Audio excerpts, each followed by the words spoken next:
अस्सलाम वालेकुम friends, welcome to my channel Shabnoor Ali.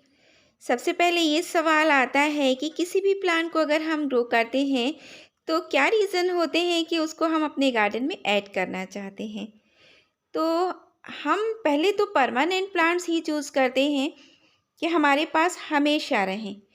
Flowering बेशक उसकी कुछ टाइम के लिए होती है, लेकिन प्लांट तो हमारे पास रहना चाहिए, सीज़न आते ही फिर से ग्रो होना चाहिए। तो हर सिंगार का ये पौधा इसी वजह से हम लोग ऐड करते हैं। दूसरा, ये नाइट में ब्लूम करता है और इसमें खूबसूरत से फूल आते हैं। ये देखिए, रात में ही खिलने वाले फूल होते हैं, इसलिए इसको नाइट जैस्मिन भी कहते हैं। और सुबह तक सूरज निकलने से पहले पहले ये नीचे गिर जाते हैं। तीसरा रीज़न इसकी खुशबू है। खूबसूरती के साथ साथ इतनी अच्छी सी खुशबू पूरे रात भर आपके आसपास बिखरी रहती है। चौथा रीज़न हर सिंगार के प्लांट को ग्रो करने का ये है कि ये कम केयर में चलने वाला हार्डी प्लांट होता है। कटिंग और बीज दोनों से ही हम इसको आसानी से तैयार कर सकते हैं। और पांचवा रीज़न इसको ग्रो करने का सबसे स्पेशल है, यानी कि ये हर्बल मेडिसिनल प्लांट है। एक दवा है, औषधि के रूप में यूज़ किया जाता है इसके पत्तों को और इसके फूलों को। काढ़ा बनाकर यूज़ करेंगे और बालों के लिए बहुत अच्छा है। डायबिटीज़ पेशेंट के लिए इसका काढ़ा यूज़फुल होता है। इसके पत्तों और फूलों से ऑयल बनाए जाते हैं। शैम्पू की तरह यूज़ कर सकते हैं इसको पीसकर। इसके वाटर को पानी में मिलाकर या शैम्पू में मिलाकर मसाज कर सकते हैं स्कल्प पर। फीवर आने पर भी इसके काढ़े का यूज़ किया जाता है। तो इसकी बहुत ज़्यादा मेडिसिनल वैल्यू है। डिस्कस करते करते वीडियो ज़्यादा लॉन्ग हो जाएगा, तो फिर किसी दिन शेयर करेंगे। और प्रोपगेशन देख लेते हैं, थोड़ी केयर देख लेते हैं।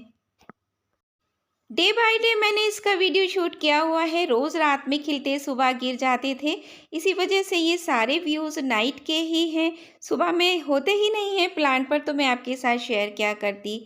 तो अब हम चलते हैं मॉर्निंग में। Good morning friends. 9-10 बजे का टाइम हो रहा है, बारिश हो रही है, इस वजह से कुछ कलियां अभी इसमें खिली हुई हैं। अगर धूप निकली होती तो ये फूल गिर जाते। बड़े पेड़ भी होते हैं इसके, लेकिन इसको एक प्लांटर में भी ग्रो किया जा सकता है। बड़े प्लांटर में अगर आप इसको लगाएंगे तो अच्छी फ्लावरिंग करेगा और इसकी हाइट भी अच्छी हो जाएगी। ज़मीन पर लगे होने पर ज़्यादा केयर नहीं करनी पड़ती है, लेकिन पॉट पर अगर लगा रहे हो तो मिट्टी को आपको अच्छे से बनाना है, वेल ड्रेन सॉइल बनाना है।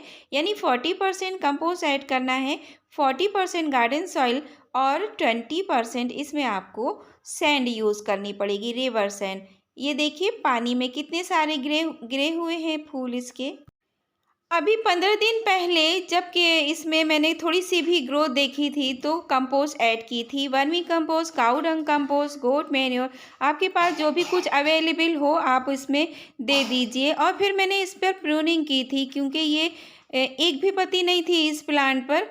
फिर मैंने इसकी प्रूनिंग की, साथ में कुछ धूप से जली हुई पत्तियां थी ज़्यादा गर्मी में, तो मैंने उन सबको हटा दिया था। गुड़ाई की थी, गुड़ाई करने के बाद खाद ऐड करने का ये रिज़ल्ट आया है सामने। अभी बरसात है तो पानी की ज़रूरत नहीं है, ज़्यादा गर्मी होती है तो ये अपने रेस्टिंग टाइम में होता है। तो लिक्विड फर्टिलाइज़र आप इसमें दे सकते हैं, किचन वेस्ट वगैरह से बनाया हुआ ओनियन पील, बनाना पील, इन सब का लिक्विड फर्टिलाइज़र ऐड करते रहिए, प्लांट आपका बचा रहेगा।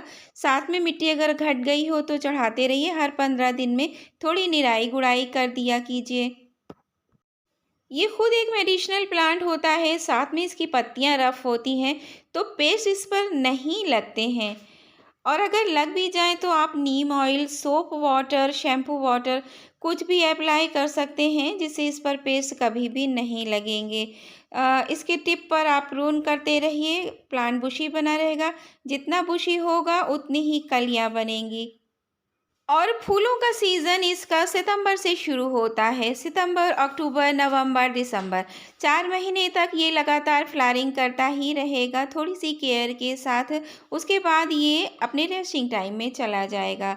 बारिश के महीने में जबकि खूब तेज़ बारिशें हो रही हों, तब इसका प्रोपगेशन का टाइम होता है।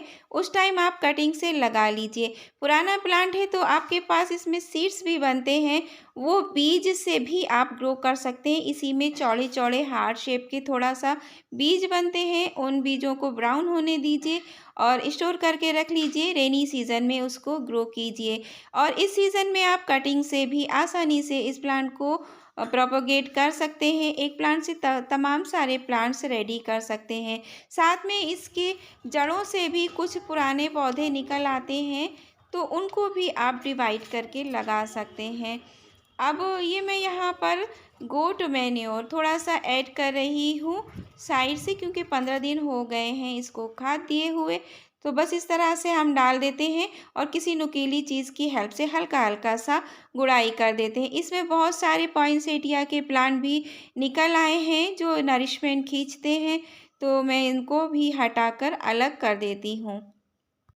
इस टाइम प्लांट ग्रोथ कर रहा है, इस वजह से मैं ये सारे वीड्स वगैरह को आपको हटा देना चाहिए। लेकिन अगर बहुत ज़्यादा गर्मी है तो ये पुराने पौधे छोटे छोटे जो आसपास ग्रो हो जाते हैं, बहुत सपोर्ट मिलता है प्लांट को, उसको बचे रहने का मौका मिलता है। मल्चिंग की तरह ये पौधे काम करते हैं, जिससे कि उस प्लांट पर तो पत्ते नहीं होते हैं पारिजात के, लेकिन ये हरियाली के बीच में बने रहने से प्लांट बच जाता है आपका। तो मल्च भी कर सकते हैं आप, इसके अलावा और सूखे पत्तों वगैरह से भी मल्च कर सकते हैं, तब ये आसानी से बचा सकते हैं अपने प्लांट को। और अभी भी आप कटिंग से इसको ग्रो कर सकते हैं। 6-7 इंच तक की ये कटिंग ले लीजिए, थोड़ा सेमी वुड टाइप की, और इसको सैंडी सॉइल में लगा दीजिए। तो मैं यहीं पर प्लांट में किसी साइड में इसको लगा देती हूँ। और जब उस प्लांट में इस कटिंग में कुछ जड़ें बन जाएंगी, तब हम इसको एक्स्ट्रा कहीं पर ग्रो कर देंगे, रिपोर्ट कर देंगे उसको। तो फ्रेंड्स, ये यूज़फुल इन्फॉर्मेशन आपको कैसी लगी? अच्छी लगी हो तो लाइक कीजिए, चैनल को सब्सक्राइब कीजिए, बेल आइकन पर ज़रूर क्लिक कीजिएगा। अच्छे अच्छे से नोटिफिकेशन फ़ौरन ही आपके पास पहुंच जाएंगे और इस प्लान को ज़रूर ग्रो कीजिएगा। अल्लाह हाफिज़।